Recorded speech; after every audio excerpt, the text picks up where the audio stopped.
주께서 부활하시고 지내신 한 주간 동안 주님의 은혜 가운데 우리 모든 삶이 늘 평안하시고 또 주의 도우심을 경험하는 은혜로운 시간이 되셨을 줄로 믿습니다. 같이 기도하시고 하나님의 말씀 나누겠습니다. 오늘도 우리를 사랑하셔서 주 앞에 나오도록 인도하시고 또 주의 말씀을 듣는 귀한 자리에 불러주심을 감사드립니다. 이 시간 주의 말씀이 선포될 때 말씀을 전하는 부족한 자나 말씀을 듣는 우리 모두가 무릎 꿇게 하시고 깨닫기 위한 주의 영의 도우심에 따라 하나님의 말씀을 깨닫고 말씀대로 살아가는 믿음이 우리 가운데 넘치는 복된 시간이 되게 주여 인도하여 주시옵소서. 우리 구주 예수님의 이름으로 기도하옵나이다. 아멘.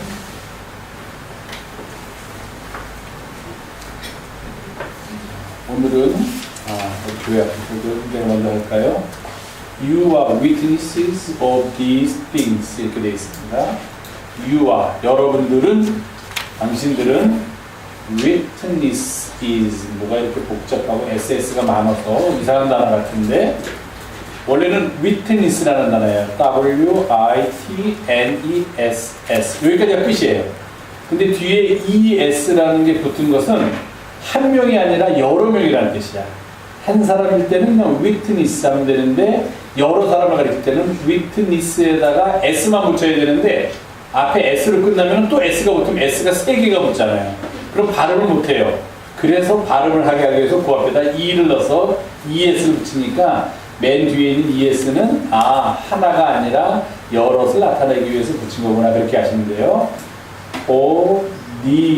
these는 this 이것에 그것도 또 여러 개예요. 이것들 things 이것들이죠. 이 모든 것들의 you are 당신들은 여러분들은 witnesses 뭐예요?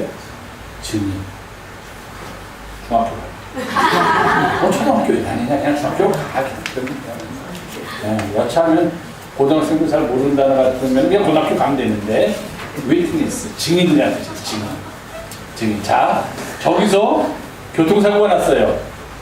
내가 길을 건너려고 그러는데 어떤 차가 가다가 저쪽에서 다른 차가 나오다가 서로 안 보고서 부닥쳤어. 내가 그걸 딱 봤어. 그럼 그때 나는 뭐가 돼요? 그때는 아직은 증인은 아니야. 위트니스는 아니고 목격자가 되는 거예요. 목격자. 사건의 현장을 본 사람이야. 그럼 그 두 사람 중에 자기가 억울하다고 생각하는 사람이 내 연락처를 가져갔어. 연락처를 가져가서 뭐라고 그러냐면은 나중에 내가 법정에 쓰게 될 때 저 사람이 잘못 안 했다고 막 우기면 법정에 쓰게 될 때 당신이 나와서 그날 본 일을 그대로 얘기해 주십시오 하고서 내가 법정에 쓰게 됐어요. 만약에. 그럼 그때 나는 뭐냐면은 witness, 증인이 어떤 일이 일어났을 때 그 일의 현장에 있어서 그 일을 직접 보고 그리고 난 다음에 그 일에 대해서 다른 사람들한테 설명해 주는 사람이 증인이에요. 근데 예수님이 우리한테 뭐라고 하냐면 너희는 이 모든 일의 증인이라. You are witnesses of these things. 이 모든 일의 증인이 되라. 이제 세상 사람들한테 나가서 이러한 일이 어떻게 일어났는지 그리고 너희들이 무엇을 보았는지 세상 사람들한테 이야기하라. 그렇게 말씀하셨어요. 자, 이제부터 제자들이 증인이 돼서 증인이 하는 말을 증언이라고 그러죠. 증언. 영어로는 testimony 그러는데 증언을 할 거예요. 뭘 증언하는 거예요? 예수님이 부활하셨어. 지난주에도 목사님이 잠깐 얘기했지만 그 부활하신 것을 사람들은 아무도 생각도 안 하고 있었어요. 어떻게 죽었다가 사람이 살아나? 그럴 수는 없지. 그건 죽은 게 아니지. 잠깐 자다가 일어날 수는 있지만 죽었다가 살아날 수는 없다. 그렇게 생각을 하고 있었는데 그래서 예수님을 평소에 따라다니던 여인들이 예수님이 돌아가시고 안식일날은 아무것도 할 수 없으니까 안식일날 지나고 그 다음날 아주 이른 새벽에 예수님의 무덤에 가서 예수님의 시신이 죽은 시체가 잘 있나 좀 이렇게 이쁘게도 해드리고 좀 덜 썩게 하기 위해서 거기다가 기름 같은 걸 바르면 좀 덜 천천히 썩게 하기 위해서 그걸 하려고 갔어요.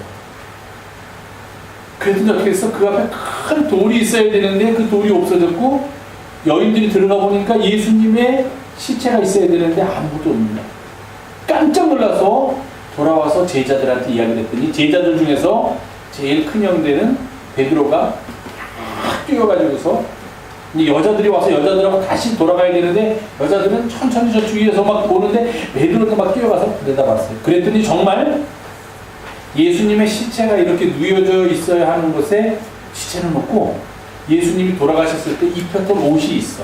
사람이 돌아가시면은 이제 그거에 맞는 옷을 입혀요. 우리나라 같은 경우도 수의라고 해서 특별한 옷을 지어서 입히기도 하고 외국 같은 경우에는 그 사람이 평소에 제일 좋아하던 옷, 제일 즐겨 입던 옷 그러니까 저같이 맨날 똑같은 거 입으면 아주 편할 거예요. 우리 친구들은 나중에 그것을 입혀요. 그분한테 돌아가시면은 입혀. 그래가지고 이렇게 누워가지고 화장도 아주 이쁘게 해놓으면은 우리나라 사람들은 사람이 돌아가시면은 식구들만 나중에 한 번 이렇게 신체를 깨끗이 닦을 때 한 번 볼 수 있는데 외국은 식구뿐만 아니라 다른 사람들 다 볼 수 있는 그런 시간이 있어요. 장례식 때 이렇게 보여줘요. 그럼 장례식 때 이렇게 가서 그걸 이제 본다 그래서 뷰잉이라고 그러는데 뷰잉을 하게 되면은 돌아가신 분이 이렇게 누워있고 관의 뚜껑이 가운데가 잘려서 밑은 그냥 덮여져 있고 위는 열려져 있어. 그럼 양복 만약에 제가 죽었으면은 제가 평소에 좋아하던 옷을 입고서 여러 번 누워있고 또 그 하는 사람들이 얼마나 화장도 이쁘게 해놓고 머리도 잘 해놨는지 지나가다 보면 진짜 잠이 들어있는 것 같아요. 그렇게 해놨어요. 예수님이 그렇게 누워 계실 줄 알고 갔는데 베드로가 갔는데도 없고 예수님이 입으셨던 그 세마포로 된 수의만 있는 거예요. 그런데도 베드로도 그렇고 여인들도 그렇고 그 이야기를 베드로가 내려와서 다른 제자들에게 했는데 아무도 예수님이 부활하셨다는 것은 생각도 못하고 있었어요. 우린 지금 하니까 그럼 보자마자 신나서 덩실덩실 춤을 추면서 예수님이 부활하셨구나, 야 예수님 부활하셨다 이렇게 얘기를 해야 되는데 제자들 중에 그렇게 생각하는 사람들이 아무도 없었다는 거예요. 예수님이 살아계실 때 그렇게 이야기를 했는데도 아무도 선생님이 다시 살아나셨구나 이렇게 생각을 못했어요. 그러고서 여전히 무서워서 떨고 있는데 지난주에 드린 말씀이에요. 예수님이 그 가운데 탁 나타나셨어요. 그 가운데 탁 나타나셔서 너희들한테 평화가 있어라. 제자들이 깜짝 놀랐지. 고스트, 귀신이다, 귀신. 이게 누구야? 우리 선생님처럼 생겼는데 선생님인가 아닌가? 그랬더니 예수님이 누가복음에 보니까 뭐라고 했냐면 너희들 어찌해서 두려워하느냐? 어찌하여 마음에 의심이 일어나느냐? 내 손과 발을 보고 나인 줄 알아라. 귀신은, 영은, 고스트는 이렇게 우리가 만질 수가 없죠. 우리가 그렇게 생각하잖아. 만질 수도 없고 이렇게 떠다니는데 살아있는 사람은 어떻게 해? 만지면은 살이 만져주고 뼈가 만져. 자, 만져봐. 예수님이 그러신 거예요. 자, 여기 봐. 내가 뭐 자주 찔린 거 여기도 봐. 창으로 막 내 옆구리 찔러서 피 났을 때 봤지? 옆구리에 창자국 다 있고 예수님의 손에도 못자국이 다 있는 거예요. 만져봐라 그랬어요. 예수님이. 만약에 만져가지고 이렇게 했는데 안 만져주면 어떻게 되겠지? 그냥 헛것을 본 거지. 고스트야. 근데 실제로 손가락도 만져주고 손바닥도 만져주고 엄지손가락도 만져주면 어떻게 된 거예요? 살아납니다. 그랬더니 제자들이 그것을 보고 너무 기뻐했다. 그런데 아직도 믿지 못하고 정말? 만져봤는데도 못 믿는 거예요. 제자들이. 정말일까? 그렇게 생각했어요. 근데 예수님이 I'm hungry. 배고파. 뭐 먹을 거 있느냐? 결정적인 순간에 예수님을 먹을 것을 찾았습니다. 그렇지만 저는 이 구절을 아주 좋아해요. 우리 예수님하고 먹을 거는 뛸래야 뛸 수 없는 상명을 아주 불가분의 관계에 있으니까 이 제자들도 놀라고 아주 굉장히 심각하고 멋진 말을 해야 되는데 예수님이 뭐라냐면 I'm hungry 그러신 거예요. 배고파요. 생선을 맛있게 드신 다음에 이제 제자들한테 말씀하셨어요. 그 다음에 하신 말씀이 이거예요. 이제부터 너희들은 나가서 너희들이 지금 방금 본 것을 세상 사람들한테 알려라. 지금 방금 본 게 뭐예요? 예수님께서 죽지 않고 다시 살아나셨다 하는 것을 세상에 알려라. 하는 머리가 없어요. 어떤 사람이 이렇게 그랬어요. 너희에게 평강이 있을지다. 제자들이 모여서 두려움에 떨고 있는데 예수님이 창문으로 들어온 거 아닌데 예수님이 탁 나타나신 거예요. 부활하신 예수님이. 그래서 예수님이 자기의 손, 혹시 뒤에서 보이나? 이 그림이 조그만 거라서 확대했더니 잘 안 보여요. 여기가 좀 까맣지요? 여기도 좀 까맣죠? 이게 이제 손의 못자국을 제자들한테 보여준 거예요. 이거는 제가 초등학교 다닐 때 그린 모습이고, 제가 요 근래에 그린 그림이 또 있습니다. 다음 화면 주세요. 이게 요새 그린 거예요. 예. 아까 그 초등학교 때 그린 거고, 이제 이건 요새 다시 제가 생각을 하면서, 초등학교 때는 이렇게 그렸지만, 이제 나이가 들었으니까 좀 더 멋있게 그려보자 해서 제가 그린 거예요. 예수님이 저렇게 뒤에는 돌로 돼 있고, 문도 닫혀 있는데 탁 나타나신 거예요. 부활하신 예수님이. 제자들이 놀라가지고 여기서는 아주 제가 실감 있게 그랬죠. 진짜 놀라는 모습이야. 막 도망가려고 그래. 이거 귀신이 나타났다. 이게 뭐야? 이게 어떻게 된 거야? 다 제자들만 넘어지고 막 도망가려고 막 옆에 있는 그릇을 엎고 막 그러는 장면이에요. 이렇게 나타나신 다음에 예수님이 손에 못자국, 허리에 창자국 다 보여주시고서 뭐라고 말씀하셨냐면, 자, 이제 봤지? 이제부터 너희들이 할 일이 있다. 너희들은 이제부터 세상에 나가서 무엇을 해야 되느냐? You are witnesses of these things. 세상에 나가서 이제부터 이야기하라는 거예요. 너희들이 본 것을 이야기해라. 무엇을 보았느냐? 우리 선생님 예수님께서 우리를 위하여 고난을 당하시고 십자가에 달려 돌아가시기 전에 얼마나 많이 고난을 채찍으로 맞고 그 무거운 십자가를 지고 가시다가 힘이 들어서 쓰러지시고 피를 흘리시고 물도 못 마시고 입이 바짝바짝 마르고 그렇게 고난을 당하시다가 결국은 십자가에 달려 돌아가셨다. 누구를 위하여? 바로 우리들의 죄를 사해 주시기 위해서 예수님께서. 그러나 그것으로 끝이 아니었다. 그 예수님께서 다시 살아나셨다는 이 사실을 세상 사람들한테 이야기해요. 예수님께서 우리를 위하여 고난을 받으시고 십자가에 달려 돌아가셨다가 다시 살아나셨다. 그러니 이제 우리들도 그 예수님 앞에 나와서 우리들의 죄를 다 이야기하면 예수님께서 용서하시고 예수님께서 우리를 사랑해 주실 거다. 이 일을 누가 해야 되느냐? 나는 이제 아버지께로 가니 이 땅에 남아있는 여러분들이 해야 된다. 이렇게 예수님께서 말씀하셨어요. 그래서 오늘 우리에게 너희는 이 모든 일의 증인이라. You are witnesses of these things. 이렇게 예수님이 말씀하십니다. 우리 용성교 아동부 여러분들도 예수님의 증인이에요. 무엇을 얘기하느냐? 예수님은 어떤 분이라고 얘기하느냐? 예수님께서 우리를 위하여 고난을 받으시고 그리고 마침내 우리를 위하여 십자가에 달려 돌아가셨지만 그는 그것으로 그치지 않고 3일 만에 다시 부활하셨다. 다시 살아나셨다. 그 부활하신 예수님. 그 예수님이 우리가 세상 사람들한테 알려줘야 될 이야기예요. 그러니까 그런 예수님을 전하면서 예수님의 증인으로 살아가는 우리 영성의 아동부 여러분들이 되기를 부탁드립니다. 네, 감사합니다. 오늘 부활 후 첫 주간 예배를 저희가 함께 드리고 있습니다. 지난 한 주간 또 부활하신 주님께서 주시는 은혜 가운데 거하셨을 줄로 믿습니다. 부활은, 예수님의 부활은 예수님께서 부활하셨다는 그 사건 한 가지로 끝나는 것이 아닙니다. 그저 부활하셨으니까 기쁘다, 부활하셨으니까 좋다, 이것으로 끝나는 것이 아니라 우리들에게 새로운 인생의 길을 걷도록 요구하고 계신다는 겁니다. 우리들에게 새로운 일을 하도록 우리에게 권하고 우리를 그 길로 초청하고 계시다는 겁니다. 무엇입니까? 부활이 초청하는 그 길은 무엇입니까? 부활이 우리에게 걷도록 말하고 있는 그 길은 어떤 길입니까? 그것은 바로 부활의 증인으로서 이 땅을 살아가는 삶입니다. 지난주에 제가 말씀드렸습니다. 부활하신 주님께서 제자들에게 나타나셔서 몇 마디 말씀을 하셨다고 요한복음 기자는 기록하고 있는데, 첫 번째는 너희에게 평화가 있기를. 그 다음에 거기에 덧붙여서 예수님께서 이렇게 말씀하셨죠. 아버지께서 나를 보내신 것 같이 나도 너희를 보내노라. 어디로? 세상으로 보내노라. 파송하십니다, 예수님께서. 요한복음에서. 그리고 숨을 내쉬면서 성령을 받으라고 말씀하셨습니다. 자, 아버지께서 나를 보내신 것 같이 나도 너희를 보낸다라고 말씀하신 예수님의 파송이 있는데 무엇을 위해서 파송하셨는가 하는 것이 오늘 우리가 함께 봉독한 누가복음 24장에 너무도 잘 기록되어 있습니다. 너희는 이 모든 일에 증인이 되어서 세상을 향하여 나아가. 그렇게 말씀하고 계십니다. 우리에게 부활하신 주님께서 이제부터 우리의 삶은 부활의 증인이 되어야 한다. 복음의 증인으로서 살아가야 한다. 그렇게 말씀하고 계시다는 겁니다.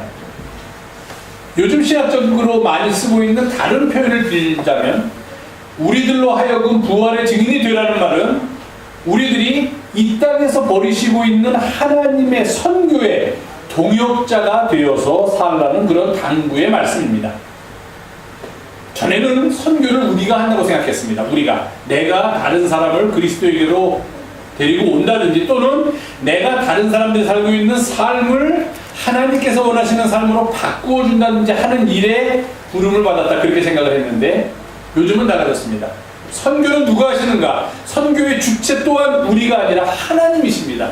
하나님께서 이 땅을 하나님이 원하시는 뜻으로 하나님의 나라로 만들기 위하여 애쓰고 계시는데 그때 우리가 그 하나님의 선교의 동역자가 되어서 세상을 살아가도록 우리가 부름을 받았다는 게 요즘 선교의 새로운 개념입니다. 그래서 그것을 일컬어서 하나님의 선교라고 합니다. 선교는 하나님께서 하시고 계시다는 겁니다. 하나님께서 이 땅을 하나님의 나라로 만들기 위한 일에 맨 앞에 서 계시다는 겁니다. 우리는 그러한 하나님의 선교를 위하여 부름받은 하나님의 파트너입니다. 동역자예요. 그래서 하나님과 함께 그 일을 이루어 나가는 사람들이다 하는 것입니다. 그러니까 다른 말로 해서 그리스도인으로 이 세상을 산다는 것은 하나님의 선교의 동역자로 산다는 것이고 그것은 곧 부활의 증인으로서 이 세상을 살아간다는 것을 의미합니다.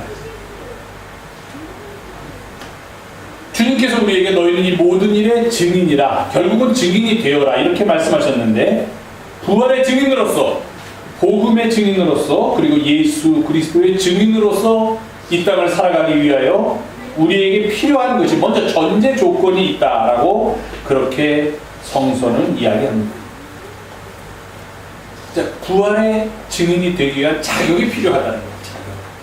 어떤 사람이 부활의 증인이 될 수 있는가? 아무나 다 부활의 증인이 될 수 있는 것은 아니다 합니다. 그러면서 그 자격을 이렇게 말씀하십니다. 오늘 우리가 함께 봉독한 누가복음 24장 45절에 보니까 이에 그들의 마음을 열어 성경을 깨닫게 하시고, 그렇습니다.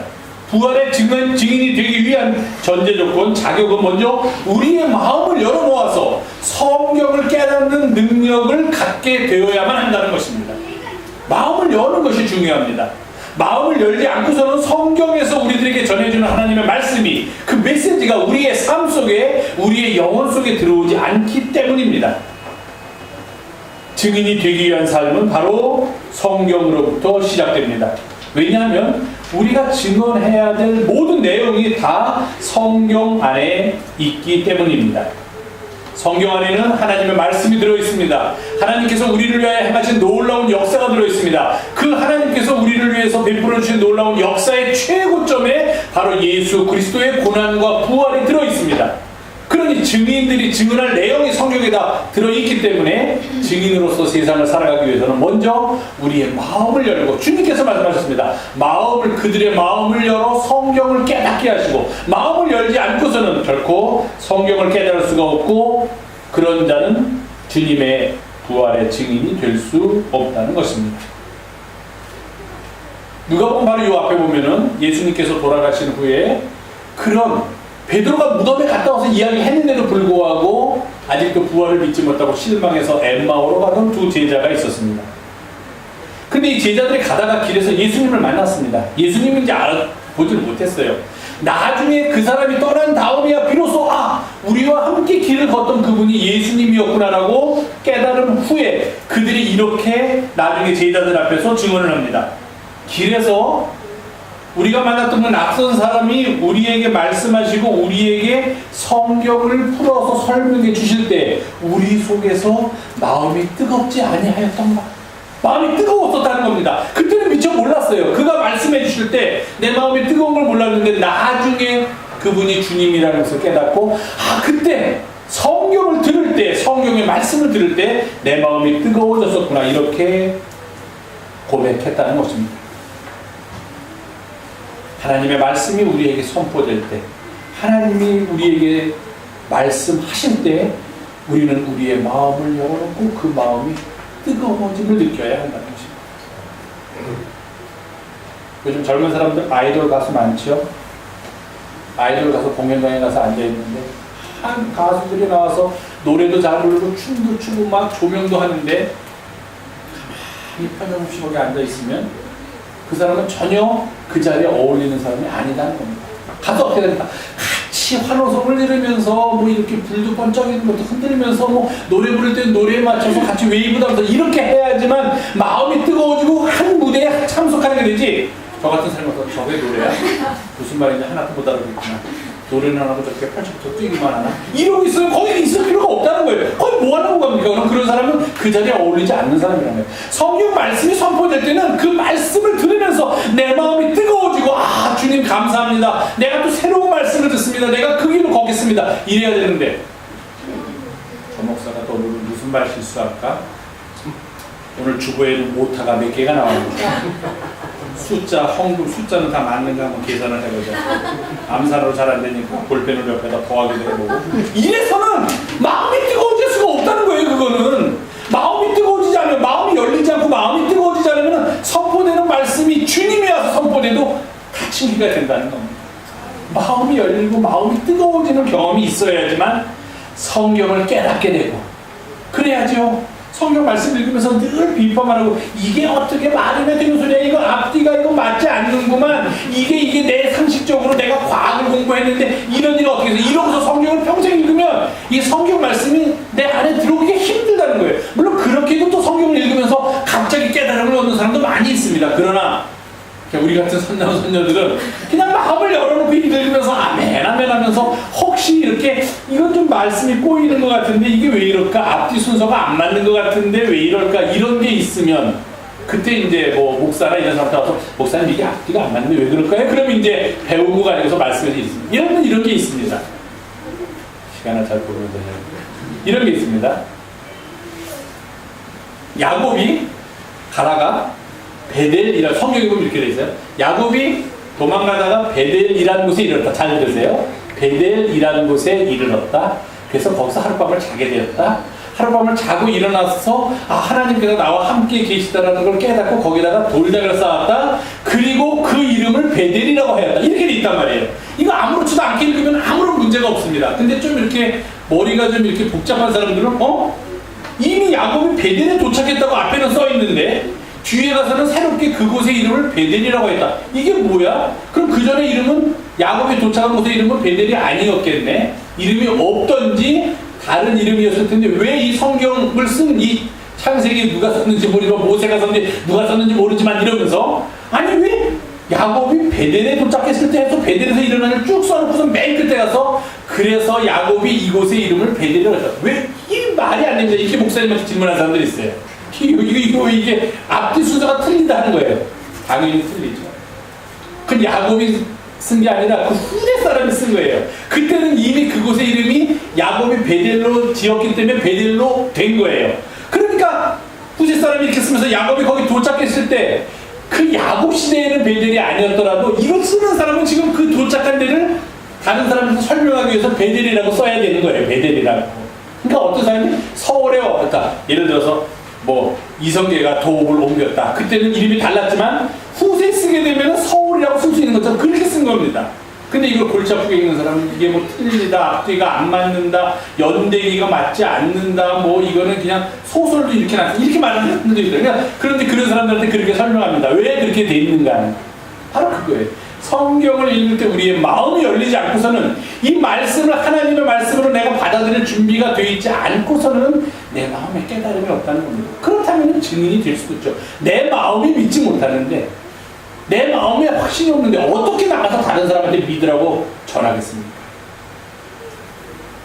증인이 되기 위한 첫 번째는 우리의 마음을 열고 하나님의 말씀을 읽어야 합니다. 성경을 깨우쳐야만 합니다.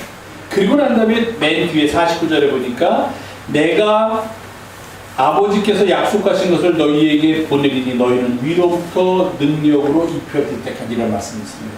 이것은 무엇입니까? 성령의 능력을 입어야 합니다. 부활의 증인이 된다는 것, 복음의 증인이 되는 것은 마음을 열어서 성경 말씀을 깨달음과 더불어서 이 모든 것을 가능하게 하는 성령의 능력에 힘입지 않고서는 결코 그 일에 앞장서서 나서기가 어렵다는 그런 말씀입니다. 말씀을 듣는 우리의 마음이 뜨거워지고 마음이 열려야 되고 그리고 더해서 위로부터 오는 능력에 힘 입혀져야 합니다. 성령의 능력이 우리 가운데 임할 때 우리는 담대한 복음의 증인이 되고 부활의 증인이 될 수 있다는 것입니다. 만약에 성령의 인도하심이나 감동하심이 없이 나는 부활의 증인이다, 나는 그리스도의 증인이다라고 세상을 향해 나간다면 그들이 하는 증언은 사실이 아니라 거짓이 될 수밖에 없습니다. 자기의 바람이라든지 자기의 뜻이라든지 이런 것을 마치 부활의 증인이 증언하는 증언의 내용이라고 이야기할 수도 있다는 것입니다. 물론 이것은 잘못된 증언이며 증인입니다. 증인은 다른 증인이 아니라 법정에서는 증인이 아니라 부활의 증인은 그리고 복음의 증인은 내 뜻이 아니라 내 생각이 아니라 내가 알고 있는 것이 아니라 하나님께서 성취하신 놀라운 사건을 그대로 이야기하는 증인이 되어야만 한다는 것입니다. 즉 부활과 복음을 전하는 사람이 되어야 한다는 것입니다. 그렇다면 이런 자격을 갖춘 사람이 세상에 나가서 전해야 되는 증언이 있습니다. 그것을 증인이 말하는 내용이죠. 증언이 있습니다. 그럼 그 증언의 내용은 과연 무엇이 되어야만 합니까? 오늘 성서 본문은 이렇게 얘기합니다. 자, 세상에 나가서 이것을 전하라고 예수님께서 말씀하십니다. 무엇을 전할까요?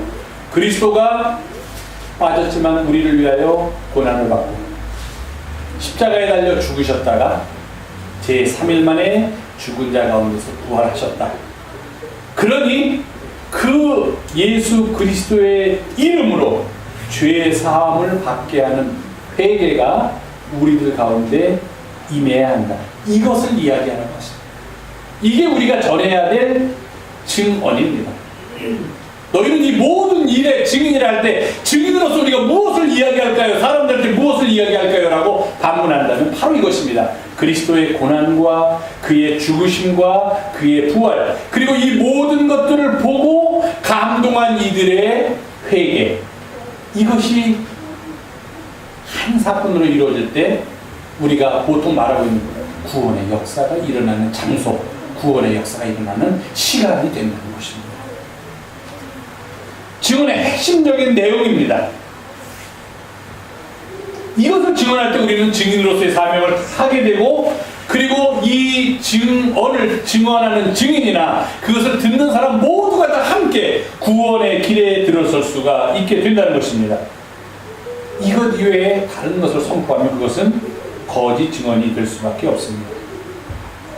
고난이 선포되고 부활이 증언되며 이러한 증언을 들은 이들의 회개의 역사가 일어나야지만 비로소 우리는 증인으로서의 역할을 제대로 하고 있다라고 그렇게 말할 수 있다는 것입니다. 혹시 법정에 증인으로 서보신 적 있으십니까?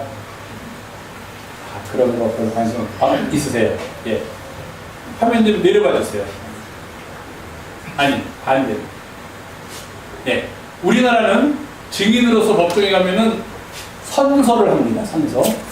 그 선서를 하는 내용이 쓰여져 있는 걸 선서서라고 합니다. 그 선서서에는 이렇게 써 있습니다. 양심에 따라 숨김과 보탬이 없이 사실 그대로 말하고 만일 거짓말이 있으면 위증의 벌을 받기로 맹세합니다. 이러고서 이제 증인을 합니다. 증언을 합니다. 그러다 정말 거짓말이 나중에 들통나면은 위증의 벌을 받게 돼. 위증의 벌이 아주 큽니다. 거짓 증언하면은요. 자, 우리나라는 이렇게 말하고, 미국 같은 경우에는 선서를 할 때 뭘 하냐면 성경에다가 선을 올려놓고 선서를 합니다. 내려주세요. 다시요. 네. 저 위트니스 아까 말했듯이 증언할 때 거기는 서기가, 판사가 직접 묻는 게 아니라 옆에 이제 도와주는 서기나 그런 사람들이 묻습니다. Do you, 당신은 solemnly, 이것은 엄숙하게 거룩하게, 보통의 경우 이제 성경에다가 손을 얹어놓고서 하는 경우도 있습니다. 아니면 법정에서는 보통 이제 일반적으로 주장하는데, 당신은 거룩하고 엄숙하게 swear. swear가 뭐냐면 맹세합니다. 맹세하는 뜻이 맹세합니다. 무엇을 맹세하느냐? To tell the truth. tell, 말하다, truth, 진실. 그냥 이렇게 하면 돼요. Do you solemnly swear to tell the truth? 그러면 돼요. 당신은 진실을 말할 것을 지금 엄숙히 맹세하니까 그래야 되는데, 이 사람들은 이것을 끝내야 돼요. To tell the truth. 진실을 말하는데 the whole truth. 진실 전부 다를 말하고 and 그리고 nothing but the truth. 오직 진실만을.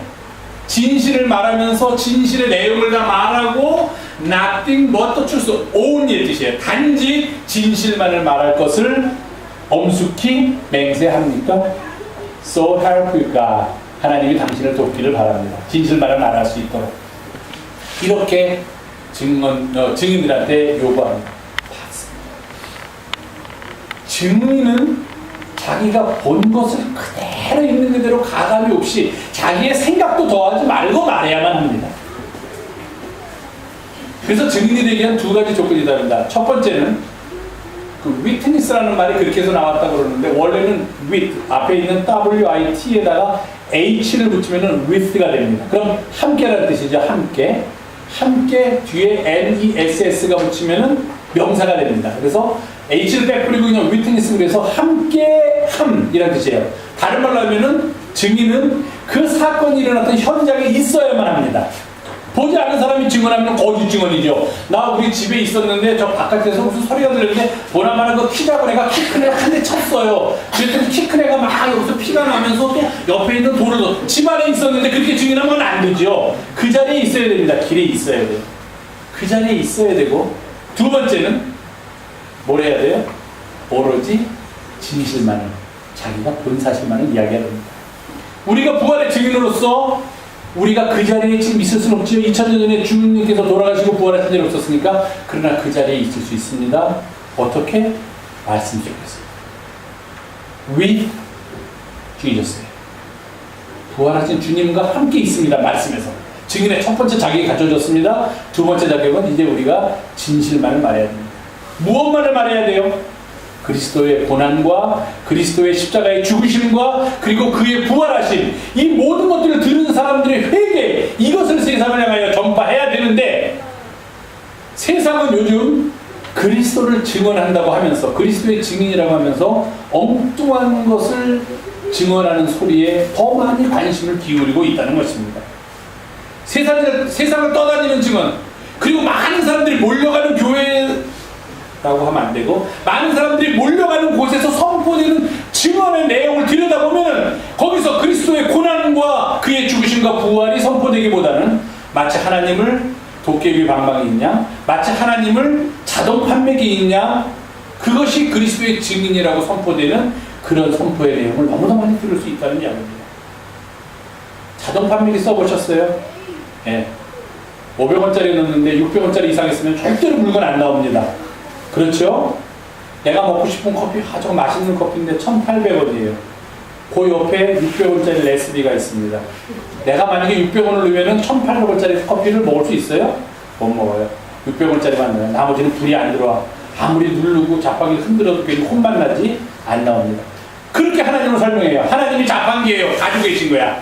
우리가 갖고 가서 내가 10,000원짜리를 넣으면 하나님한테는 나한테 10,000원짜리가 나오고, 20,000원짜리를 넣으면 20,000원짜리가 나온다고 설명해요. 500원 넣으면 500원짜리가 나오니까 여러분 얼마짜리 넣고 싶으십니까? 마음대로 넣으십시오. 그렇게 선포하면 앉아있는 사람들이 겁을 먹습니다. 그렇구나. 내가 이 모양 이 꼴로 사는 것은 내가 500원짜리 넣기 때문에 그렇구나. 아, 우리 교회 목사님 역시 신통하셔. 이제부터 내가 2만원을 넣어야지만 2만원짜리 받을 수 있지. 하나님은 자판기가 똑같고 그렇게 이해하면 되는 거야. 내가 왜 이 진리를 몰랐던가. 이렇게 선포되고 또 이렇게 받아들이고 있습니다. 당연한 것을 거기에 대해서 이의를 제기하잖아요. 그걸 좋아해요. 오히려 편하니까. 그리스도의 고난을 선포하는 것보다 그의 죽으심을 선포하고, 그리고 부활하신 주님을 만난 다음에 우리가 주여 나는 죄인이다라고 회개하라고 외치는 것보다도 훨씬 더 편하게 주님을 전할 수 있다고 생각하는 그런 방법인지도 모릅니다. 그런데 사람들은 또 그것을 좋아합니다. 왜? 그런 고난의 현장에 들어가는 것보다도 차라리 내가 자판기에 5만원짜리 넣고 5만원짜리 기다리는 게 훨씬 마음이 편하고 쉬우니까. 그래서는 안 된다는 거예요. 증인은 그때 일어났던 일을 이야기하고, 그리고 그것을 통해서 삶의 변화를 찾는 게 증인이지, 지금 내 마음에 맞게 내 구미에 맞게 맞추어서 왜곡되고 변질돼서 선포되면 그것은 증인의 증언이 될 수 없다는 겁니다.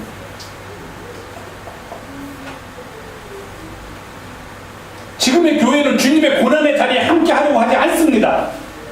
부활의 능력 또한 왜곡해서, 부활이 생명을 사랑하시는 주님, 이 땅의 모든 살아있는 것들에게 평화를 전하기 위해서 예수님께서 부활하셨다는 사실을 선포하기보다는 개인적인 차원의 삶이 잘 되고 편안하고 하는 것, 개인적인 차원의 부활로 격화시키면서 선포하고 있습니다. 보세요. 예수님께서 살아나셔가지고서 돌아가셨다가 눈을 번쩍 뜨고서 최초로 만난 사람들, 막달라 마리아 빼놓고 최초로 만난 제자들에게 선포하신 첫 번째 메시지가 뭐예요? 뭐라고 해서 만난다? 잘 있었냐? 놀랬지? 놀래게 해서 미안하다. 그러셨어요, 예수님이요? 제자들에게 하신 첫 번째 메시지가 뭡니까? 네? 평화가 있게. 너희에게 평강이 있게. 너희에게 평화가 있게. 부활의 메시지의 핵심은 생명과 평화입니다. 그런데 그것이 선포되지 않고 다른 것이 선포된다면 부활 또한 왜곡되고 있다는 거예요. 증인이 안 된다는 것입니다. 회개, 얼마나 힘들고 얼마나 어려운 우리의 삶의 결단이니까. 그걸 이야기하면 사람들이 등 돌릴까봐 차마 이야기하지 못합니다. 듣는 이들도 그것을 듣고서 마음이 편치가 않습니다. 좀 편하게 해주시지. 그러나 편한 길 속에서 구원을 얻을 수는 없다는 게 바로 또 다른 증언이 될 수 있다는 것입니다. 회개는 하나님 앞에서 내 자신을 완전히 드러내고 완전히 내어놓고 하나님의 위대하심 앞에 무릎을 꿇고 나를 전적으로 주님의 은혜와 주님의 은총 속에, 주님의 사랑 속에 완전히 내던지는 행위, 그것이 회개입니다. 근데 그런 회개 없이 나와서 그냥 예배당 다니면서 뭐 세례 받고 이래가지고서 나는 이건 회개한 거나 마찬가지. 그러니까 회개한 사람이 받게 되는 좋은 것들이 많다는데 나에게도 그것들이 오겠지. 이렇게 생각하면 이건 회개가 안 되는 거예요. 회개는 왜 예수님이 뭐라고 그랬어요? 고난, 죽으심, 부활, 그리고 주의 이름으로 죄의 사함을 받게 하는 회개가 선포돼야 돼요. 회개의 가장 위대한 능력은 죄의 사함이 동시에 온다는 겁니다. 회개 속에서. 그리스도인들에게 그거보다 기쁜 소식은 없다는 거예요. 사랑하는 교회 여러분, 주님께서 우리에게 말씀하십니다. 너희는 이 모든 일의 증인이다. 우리는 증인으로 부름을 받았습니다. 무엇의 증인입니까? 부활의 증인입니다. 무엇의 증인입니까? 복음의 증인이에요. 그 내용이 무엇입니까? 그리스도께서 우리를 위하여 고난을 받으시고 십자가에 달려 죽으셨다가 3일 만에 죽은 자 가운데서 다시 살아나셨으니 증언의 내용입니다. 그래서 이 주의 이름을 믿는 사람들 모두 다 죄의 사함을 받게 하는 회개 속으로 함께 참여하도록 그들을 초청하여라. 이것이 증인이 할 일이다 하는 것입니다. 그 일을 위해서 먼저 마음을 열어놓으십시오. 하나님의 말씀에 마음을 열어놓으세요. 그리고 그 하나님의 말씀이 내 안에 들어와서 내 삶을 지배하도록, 내 삶을 인도하도록 그렇게 내어 맡기세요. 내 생각으로 내 삶을 사는 것이 아니라 하나님의 말씀이 들어올 수 있는 여지를 주세요. 그리고 그 말씀에 따라 살아가세요. 그리고 위로부터는 주님께서 약속하신 그 능력을 힘 입으십시오. 그러면 우리는 이 모든 일의 증인이 됩니다. 그리고 세상을 향하여 나아갑니다. 그리스도께서 우리를 위하여 죽으셨습니다. 그의 고난 속에서 우리는 나음을 얻었고 그의 삶 속에서 우리는 또 새로운 은혜를 경험하게 되었습니다. 이렇게 선포하십시오.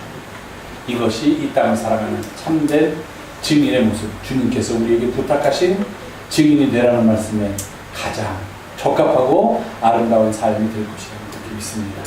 이제 이 부활의 증인으로 주의 복음을 전하면서 세상을 향해 나아가는 우리 모두가 되기를 주님의 이름으로 부탁을 드립니다. 기도하겠습니다. 너희는 이 모든 일의 증인이라고 말씀하신 주의 말씀을 듣습니다. 이제 세상을 향하여 부활의 증인으로, 복음의 증인으로 살아가는 우리 모두가 되게 도와주시옵소서. 우리 예수님의 이름으로 기도하옵나이다. 아멘.